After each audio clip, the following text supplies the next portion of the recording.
লাইব্রেরির সামনে একবার তারা একটা দল ঘোষণা করলো, সেটা তেমন একটা টিকে নাই। পরবর্তীতে তারা নাগরিক কমিটি করেছে, তখনও বলেছে, কিন্তু আমরা দেখেছি যে ৩ জন উপদেষ্টা মাহফুজ এবং আপনার আসিফ এবং নাহিদ তারা বলছে যে না, আমরা কোনো রাজনৈতিক দল করব না। পাশাপাশি এই হাসনাত এবং সার্জিতও বলেছিল কোনো দল করবে না, কিন্তু জনগণের কৌতূহল ছিল যে আসলে করবে। তা আমরা দেখলাম যে সৎ কথা শুরু থেকেই বলতে পারেনি, এবং আমার মনে হচ্ছে যে ওদের যে ওস্তাদ, ওনাদের যে ওস্তাদ, সেই ওস্তাদ মনে হয় ভালোভাবে প্রশিক্ষণপ্রাপ্ত না। এই জন্য এই বারবার ঘুরিয়ে ফিরিয়ে বলেছে। ওরা প্রথমেই বলতে পারতো যে অবশ্যই এটা রাজনৈতিক দল হতেই পারে, স্বাভাবিক, হ্যাঁ, আমাদের তো রাজনীতি করার অধিকার আছে। তাই আজকে যে কথাগুলো বলতেছে, এই কথাগুলোর প্রেক্ষিতে আমি আপনাকে বলতে চাই যে ওরা বলেছে যে একটা এই ফেসিবাদ বা একটা স্বৈরাচার গেলে আরেকটা স্বৈরাচার, এখানে অথবা আপনারা ধরে নিয়েছেন যে বাংলাদেশে এখন সর্ববৃহৎ দল হচ্ছে বিএনপি, এরপর জামাত। এই জামাত বিএনপি যে কোনো একটা দল আসবে, তাদের কি বলতেছে। এখন আমি আপনাকে প্রশ্ন করতে চাই যে এই বাংলাদেশে ১৬ বছর এবং 111 সরকার ছিল না, 2 বছর ছিল 111, 18 বছর। এই 18 বছর বিএনপি অনেক কিছুই আন্দোলন সংগ্রাম করেছে, জেল কেটেছে, বাড়িঘর ছাড়া ছিল।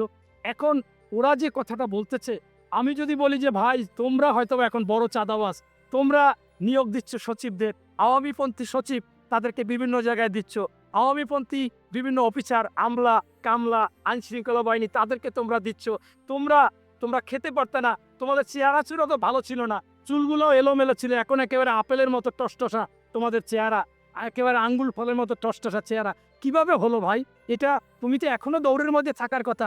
কারণ যারা শহীদ হয়েছে, কারা শহীদ হয়েছে, তারা কোনো না কোনো দলের সাথে জড়িত। আমি একটু আগে আপনাকে বলেছিলাম যে আমাদের বাগেরহাটে 8 জন শহীদ হয়েছে, 8 জনই বিভিন্ন দলের।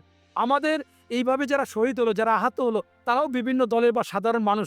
তাদের জন্য তুমি তো কথা ছিল যে তুমি তাদের জন্য কিছু করবা। তারা কিন্তু তাদের অধিকার আদায়ের জন্য আন্দোলন করতে হয়েছে। তাদের চিকিৎসার টাকা পর্যন্ত তোমরা চিন্তা করোনি। তোমরা শুধু দৌড়াচ্ছিলা কাকে বদলি করবা, কাকে নিয়োগ দিবা, কাকে কোনখানে ট্রান্সফার করবা, কারকে চাকরিচ্যুত না হয় ঠেকাবা, কার ব্যবসা প্রতিষ্ঠানকে তোমরা দেখবা, এই কাজগুলো করেছিলা।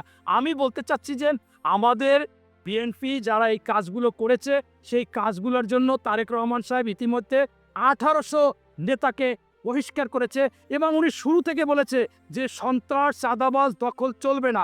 আমি স্পষ্টভাবে জানিয়ে দিতে চাই ওদের যে এই যে আজকে যদি বাংলাদেশের সন্ত্রাস, চাঁদাবাজ, দখল হয়ে থাকে, এইটার জন্য সম্পূর্ণ ব্যর্থ সরকার হচ্ছে অন্তর্বর্তীকালীন সরকার। তারা কেন আইন শৃঙ্খলা বাহিনী দিয়ে তাদেরকে গ্রেপ্তার করবে না? এখনো প্রতিদিন আমাদের নেতা ভারপ্রাপ্ত চেয়ারম্যান মহোদয় তারেক রহমান সাহেবের কথা যে বাংলাদেশে যারা এই সমস্ত কাজ করবে তারা বিএনপির না, বাংলাদেশের দেশপ্রেমিক হতে পারে না। আপনারা যারা 16 বছর 18 বছর এই আপনারা জেল কেটেছেন, পালিয়ে রয়েছেন, তাদেরকে বলবো ওদেরকে ধরে ধরে আইন শৃঙ্খলা বাহিনীর হাতে দিবেন, ওদেরকে দল থেকে বিতাড়িত করবেন, ওরা যেন দলে না থাকতে পারে। আপনার এত কষ্টে আপনি গুম হয়েছেন, আপনার পরিবার গুম হয়েছে, কেউ মারা গেছে, খরচ হয়েছে, জেল কেটেছেন, এত মামলা খেয়েছেন, আপনাদের সেই ভালো একটা পবিত্র জায়গায় ওরা খারাপ করবে, এইটা তো সহ্য করা যায় না। আপনারাও সহ্য করবেন না, আমিও সহ্য করব না, আমাদেরকে জানাবেন। তাই এখানে কিন্তু বিএনপি একেবারে স্ট্রংলি ব্যবস্থা নিচ্ছে। তাই আমি মনে করি যে আজকে আমার মনে হচ্ছে যে এই যারা আন্দোলন করেছে, যারা নেতা আজকে বিভিন্ন জায়গায় তারা এগুলো বয়ে বেড়াচ্ছে, এবং বিভিন্ন জায়গায় টিওনো বলেন, এসপি বলেন, ডিসি বলেন, ওসি বলেন, তারা যাই বলতেছে। আপনারা দেখেন না নাটক ভাই, সামাজিক মাধ্যমে তো আমি প্রায় 50টা নাটক দেখছি। বলে যে ছেলে বিয়ে করতে যাবে যে কি করে, সমন্বয়ক, নাহলে আর একজন সহকারী সমন্বয়ক। আপনারা কি দেখেন না যে এরকম আপনার এক জায়গায় দোকানে খাইতে গেছে, কয় বিল কই, আমি সমন্বয়ক। আবার এইগুলো কেন করেছে তো আমি করি নাই, করছেন ভাই আপনারা নিরপেক্ষ যারা এই এরকম বানাই নাটক নাটিকা বানান, সেইগুলো কি আপনারা দেখেন না? আমি উল্টো প্রশ্ন করতে চাচ্ছি যে বিএনপি বা অন্য দল তারা এগুলো করছে, এটা হতে পারে, কিন্তু সেইটা যদি তোমরা আওতায় না আনতে পারো, অন্তর্বর্তীকালীন সরকার যদি আপনারা আওতায় না আনতে পারেন, আইন শৃঙ্খলা বাহিনী যদি ব্যবস্থা না নেয়, তাহলে আপনারা ব্যর্থ, এবং এই ব্যর্থতার যে দায় দায়িত্ব আপনাদের নিতে হবে। বিএনপি কখনো এটাকে সমর্থন করে না, আমাদের নেতাও সমর্থন করে না। বরঞ্চ আমরা দেখতেছি যে তোমরা স্বল্প সময় আন্দোলন করে তোমার পরিবার ক্ষতিগ্রস্ত বেশি হয়নি, তোমার কেউ আপনজন মারা যায় না, তুমি দলও ছিল না, তাই আজকে তোমরাই বিভিন্ন জায়গায় সুযোগ সুবিধা নিচ্ছ।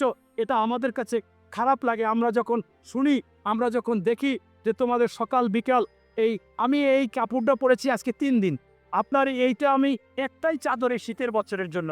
আমি মনে করেন এত কষ্ট করি, ব্যবসা বাণিজ্য করি, হাউজিং ব্যবসা করি।